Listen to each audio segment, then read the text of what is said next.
অনেকে নেতৃবৃন্দ, কেউ যুবদল, কেউ বিএনপি, কেউ বিভিন্ন সংগঠনের সাথে জড়িত ছিলেন বা আছেন, তাদেরকে সরকারের আধা সরকারি সংস্থা এবং স্বায়ত্তশাসিত সংস্থার গুরুত্বপূর্ণ পদে তাদেরকে দায়িত্ব দিয়েছেন।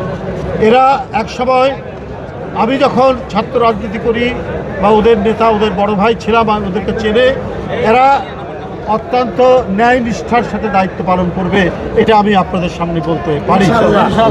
এরা কেউ উৎকোচের কাছে, প্রলোভনের কাছে নিজের মাথাকে বিক্রি করে দেবে না।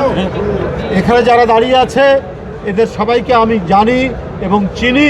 কোনো প্রলোভন দিয়ে এদের মাথা কেনা যাবে না। অতীতে কিছু দৃষ্টান্তও আমি জানি।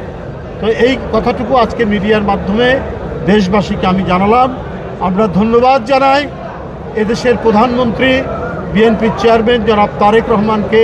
তিনি প্রত্যক্ষভাবে সুদূর লন্ডন থেকে আন্দোলন পরিচালিত করেছেন।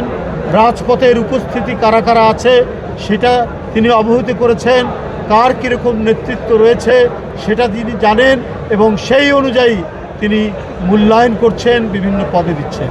এরা অত্যন্ত দক্ষতার সাথে দায়িত্ব পালন করবে এবং ওই প্রতিষ্ঠানকে অত্যন্ত ভাইব্রেন্ট, ওই প্রতিষ্ঠানকে, যে প্রতিষ্ঠানের দায়িত্ব দেওয়া হয়েছে সেটিকে সচল, সেটা যদি রুগ্ন হয়ে থাকে সেটাকে সুস্থ করে দিবে বলে আমার বিশ্বাস। ইনশাআল্লাহ।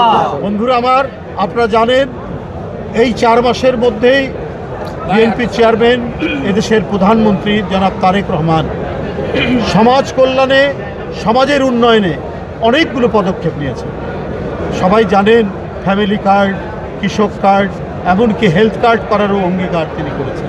আর তারেক রহমান যেটা অঙ্গীকার করেন ওটা বাস্তবায়ন করে ছাড়েন। এইটা তারেক রহমানের নীতি, এইটা তারেক রহমানের রীতি।